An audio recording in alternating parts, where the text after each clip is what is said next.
Friends, நம்ம இன்றைக்கி உருளைக்கிழங்கு மசாலாவை டிஃப்ரெண்ட்டாக எப்படி செய்யலான்னு பார்க்கலாம். அதுவும் குக்கரில் எப்படி செய்யலான்னு பார்க்கலாம் வாங்க. அதுக்கு 2 உருளைக்கிழங்கு எடுத்திருக்கேன். தோல் சீவி கட் பண்ணி வச்சுக்கணும். வெங்காயம் 1 எடுத்துக்கிட்டால் போதும். அதையும் தோல் சீவி கொஞ்சம் சின்ன சின்னதாக கட் பண்ணிக்கணும். தக்காளி 2 எடுத்துக்கணும்.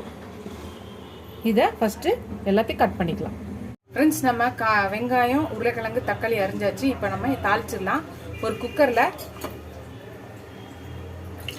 ஒரு 2 டேபிள் ஸ்பூன் எண்ணெய் ஊற்றிக்கலாம். 1 ஸ்பூன் சோம்பு, ஒரு வெங்காயம், கொஞ்சம் கருவேப்பிலை, தக்காளி 2, உருளைக்கிழங்கு அரிஞ்சதை போட்டுடலாம். 1 ஸ்பூன் தனியா, 1 spoon red chilli powder. Suppose உங்ககிட்ட தனியாவும் ரெட் சில்லி பவுடரும் இல்லைன்னா சாம்பார் மிளகாத்தூள் இருக்குது, அதை ஒரு 2 ஸ்பூன் போட்டுக்கோங்க. கொஞ்சம் பெருங்காயம் போட்டுக்கலாம். கரம் மசாலா ஒரு 1/2 ஸ்பூன் போட்டுக்கலாம். கறி மசாலா இருந்தாலும் அதை 1/2 ஸ்பூன் போட்டுக்கலாம். உப்பு ஒரு 1/2 ஸ்பூன் போடுறேன். தண்ணி ஒரு 3/4 கிளாஸ் ஊற்றுறேன். எல்லாத்தையும் நல்லா கலந்துக்கலாம்.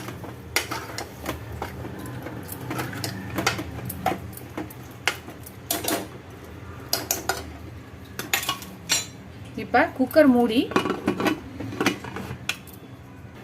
விசில் போட்டுக்கலாம். கரெக்டாக 3லேருந்து 4 விசில் வந்தோடனே பார்க்கலாம்.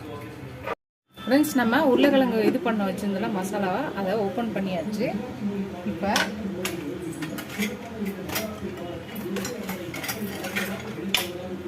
நம்ம இதை ஒரு மத்து போட்டு நல்லா மசிச்சிடலாம்.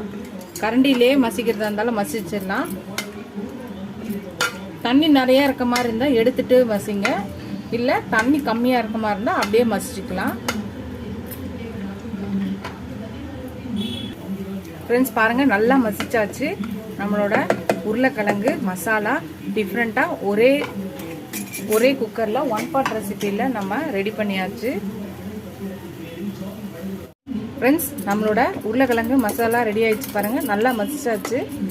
நல்லா உருளைக்கிழங்கு வெந்துச்சுன்னா சீக்கிரமாக இந்த இது ரெடி ஆகிடும்.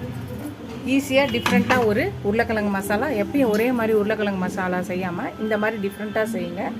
சப்போஸ் இது கொஞ்சம் கட்டியாக இருக்குது, இந்த மாதிரி இருக்கும்போது கொஞ்சம் நம்ம சுட தண்ணி ஊற்றி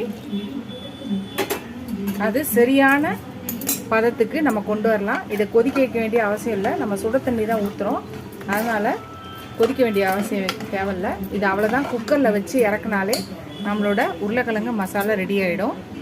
கொஞ்சோண்டு நம்ம கருவேப்பிலை, கொத்தமல்லி, புதினா போட்டுக்கிட்டோன்னா நம்மளோட உருளைக்கிழங்கு மசாலா ரெடி ஆகிடும். நீங்களும் இந்த 1 பாட் ரெசிபியை ட்ரை பண்ணி பாருங்கள். ஃப்ரெண்ட்ஸ், பாருங்கள், இந்த மாதிரி ஒரு பூரி செஞ்சுட்டு எப்போயும் உருளைக்கிழங்கு மசாலா செய்யாமல் இந்த மாதிரி ஒரே குக்கரில் டக்குன்னு வெங்காயம், தக்காளி, உருளைக்கிழங்கு அரிஞ்சு டக்குன்னு ஒரு 3 விசில் வச்சு எடுத்தோன்னா நம்மளோட உருளைக்கிழங்கு மசாலா ரெடி ஆகிடும். நீங்களும் இந்த உருளைக்கிழங்கு மசாலா ரெசிபியை ட்ரை பண்ணி பார்த்துட்டு எப்படி இருக்குன்னு சொல்லுங்கள்.